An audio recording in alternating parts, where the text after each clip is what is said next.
Growing up, I often watched my family prepare what we called retaso. The small pieces that many people set aside. Some saw scrap, my family saw value. They taught me that what is overlooked can still nourish life.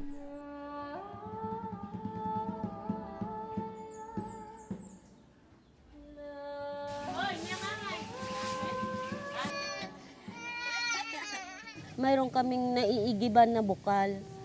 Oo, diyan sa may, diyan sa ilog. Pagka wala po kasing tanim at wala kahong makuhang trabaho, wala po talagang makukuha na ng pagkain. Ngayon, pagka naubos naman yung pananim namin, maghihintay uli kami ng paglaki uli ng halaman. Saka uli opo, matagal na naman po, 3 buwan na naman po. Tulong-tulong po kami. Hindi naman ho namin na may pagkain kami, yung kabila walang pagkain, hindi naman humalulunok ng lalamunan yung walang pagkain yung kabila. Ang gusto ko yung makatapos rin ng mga anak namin na makapag-aral. Hindi man kami makapag-aral dahil ganito na nga ang buhay, yung palipat-lipat. Gusto ko kahit sa mga apo ko, doon na lang rin kami makabawi.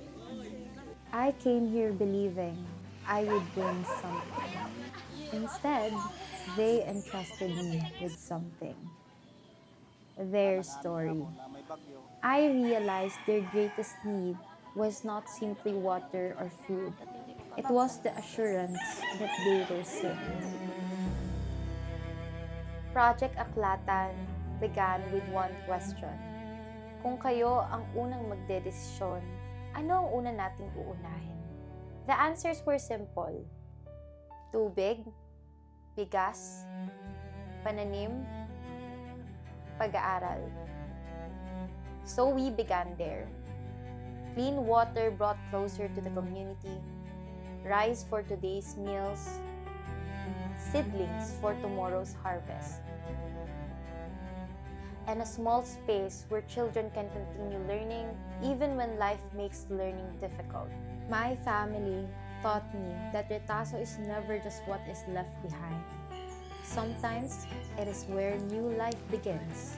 One day, I hope this community will no longer need people bringing water, rice, or seedlings. Only the opportunity to remain where they have always belonged. Aklat para sa isip, tubig para sa buhay, bigas para sa bukas, pananim para sa kinabukasan.